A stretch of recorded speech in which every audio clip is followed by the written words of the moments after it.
مقدمہ قربانی کو قربانی کیوں کہتے ہیں؟ حکیم الامت حضرت مولانا اشرف علی تھانوی نور اللہ مرقدہ فرماتے ہیں، قربانی اصل میں قربان سے ہے، یعنی قربانی اس چیز کو کہتے ہیں جس کے ساتھ انسان خدا تعالی کا قرب ڈھونڈتا ہے۔ چنانچہ کہتے ہیں، قربت اللہ قربانہ، میں نے اللہ کے لیے قربانی دی۔ چونکہ انسان قربانی سے قرب الہی کا طالب ہوتا ہے، اس لیے اس فعل کا نام بھی قربانی ہوا۔ قربانی کیا ہے؟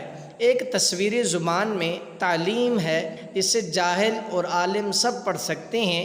وہ تعلیم یہ ہے کہ خدا کسی کے خون اور گوشت کا بھوکا نہیں، وہ تو وَهُوَ يُطْعِمُ وَلَا يُطْعَمُ ہے، ایسا پاک اور عظیم الشان ہے، نہ تو کھالوں کا محتاج ہے نہ گوشت کے چڑھاوے کا، بلکہ وہ تمہیں سکھانا چاہتا ہے کہ تم بھی خدا کے حضور میں اسی طرح قربان ہو جاؤ، اور یہ بھی تمہارا قربان ہونا ہے کہ اپنے بدلے اپنا قیمتی پیارا جانور کو قربان کر دو۔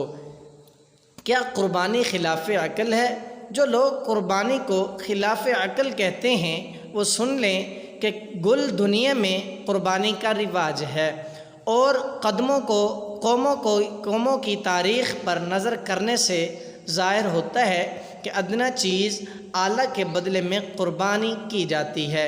یہ سلسلہ چھوٹی سے چھوٹی اور بڑی سے بڑی چیز میں پایا جاتا ہے۔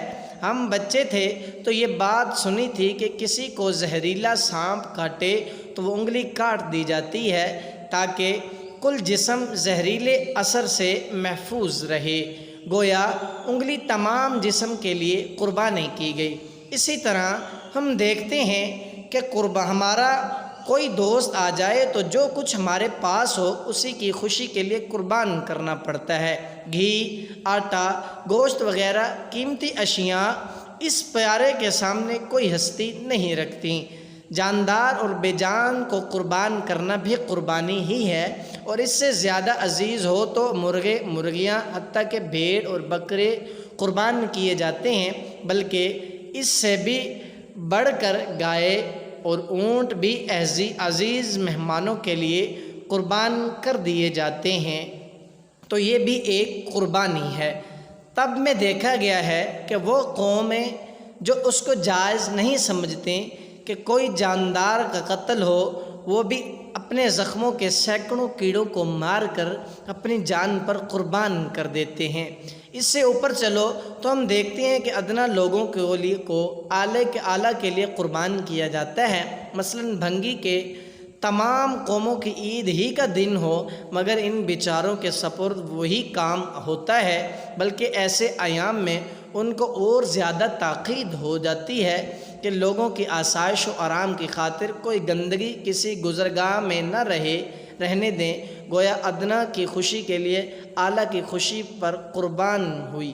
بعض ہندو گور کہشاں بڑے زور سے کرتے ہیں، لداخ کے ملک میں تو دودھ تک نہیں پیتے کیونکہ یہ بچڑوں کا حق ہے، مگر یہاں ہندو دھوکہ دے کر اس کا دودھ دو لیتے ہیں اور پھر اس سے اور اس کی اولاد سے سخت کام لیتے ہیں، یہاں تک کہ اپنے کاموں کے لیے انہیں مار درست کرتے ہیں۔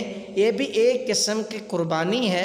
ادنیٰ سپاہی اپنے افسر کے لیے اور وہ افسر اپنے اعلیٰ افسر کے لیے اور وہ اعلیٰ افسر اپنے بادشاہ کے بدلے قربان ہوتا ہے۔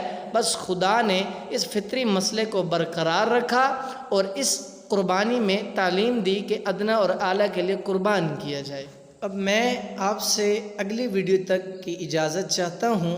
دعا ہے اللہ تبارک و تعالی ہمیں اور آپ سب کو قربانی جیسی نعمتیں عطا فرمائے، اور آپ سب حضرات سے گزارش ہے کہ آپ نے ہمارے چینل کو سبسکرائب نہیں کیا تو چینل کو سبسکرائب کر دیں، اور ساتھ ہی گھنٹی کے بٹن کو پریس کر دیں تاکہ ہم جو بھی نئی ویڈیو اپلوڈ کریں وہ آپ تک بآسانی پہنچتی رہے۔ دعا ہے اللہ تبارک و تعالی آپ سب کو خوش رکھے، اپنے حفظ و امان میں رکھے۔ وآخر دعوانا ان الحمد للہ۔